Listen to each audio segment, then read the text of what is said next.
Everyone, আসসালামু আলাইকুম। This is me Taskia Benika and welcome back to my channel. অনেকদিন পরে আপনাদের সাথে নতুন একটি ভিডিও শেয়ার করতে আসছি।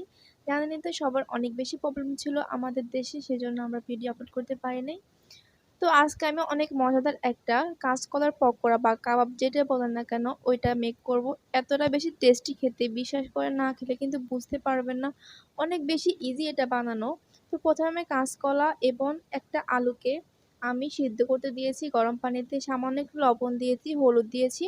এরপর যেগুলোকে খুব ভালো মতো বয়েল করে নেব। তো ইয়া দেখতে পাচ্ছেন আমার সবকিছু খুব ভালো মতো মিশিয়ে নিচ্ছি, যে বলক চলেও আসছে।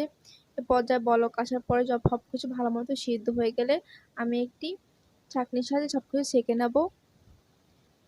তো যে বাড়িতে কাবাব বা পকোড়ার যে মিশ্রণটা আছে ওটা যেটা মেক করব, সেটাই বাড়িতে আমি সবগুলো আলু এবং কাঁচকলা সিদ্ধ করে রেখেছি সেগুলো এখানে অ্যাড করে দিলাম। এখন উপরে দেখতে পাচ্ছেন ধোয়া উঠতেছিল। এ পর্যায়ে আমি সবগুলো খুব ভালো মতো হাতের সাহায্যে মথে নিয়েছি। তো এখন লাগবে আমাদের মসুরের ডালের পেস্ট। তো আমি এখানে মসুর ডালটা আগে ভিজিয়ে রেখেছিলাম, এখন এটাকে ব্লান্ডারে খুব ভালো মতো পেস্ট করে নিয়েছি। তো সব কিছু খুব ভালো মতো একসাথে খুব ভালো মতো মেখে নিয়েছি হাতের সাহায্যে।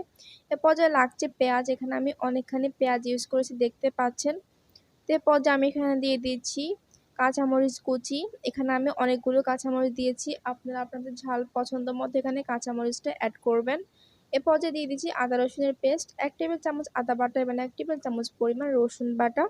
এ পর্যায়ে দিয়ে দিচ্ছি এখানে সামান্য পরিমাণে হলুদ, দিয়ে দিচ্ছি 1 টেবিল চামচের মতো জিরার গুঁড়া এবং 1 থেকে 1.5 টেবিল চামচের মতো গরম মশলা। তো এখানে রেডিমেড গরম মশলা আমি ইউজ করেছি, আপনারা চাইলে বাড়িতে তৈরি করা গরম মশলার গুঁড়ো এখানে ইউজ করতে পারেন। দিয়ে দিচ্ছি স্বাদ মতো লবণ এবং 2 টেবিল চামচের মতো তেল। এখানে আমি সব কিছু খুব ভালো মতো হাতের সাহায্যে আবারও ভালো মতো সব কিছু মিশিয়ে নিচ্ছি। এই মিশ্রণটার উপরে কিন্তু আপনার পকোড়া বা কাবাবটা খেতে যতটা পারফেক্ট হবে, ভালো হবে, সেটা নির্ভর করবে। তো এই তো আমরা এখন কাঁচকলার পাকোড়াগুলো ভেজে নেব। আমি প্যানের মধ্যে আগে তেল গরম করতে দিয়ে দিয়েছি, এখন পাকোড়ার মতন শেপ করে করে আমরা একটা একটা করে এগুলা প্যানের মধ্যে দিয়ে দেব। তো একটা একটা করে পকোড়ার মতো আমি সবগুলা তেলের মধ্যে দিয়ে দিয়েছি দেখতে পাচ্ছেন। এভাবে গোল গোল করে সবগুলো দিয়ে দিবেন। তো এখন ওয়েট করার পালা নিচের লেয়ারটা হয়ে আসার জন্য।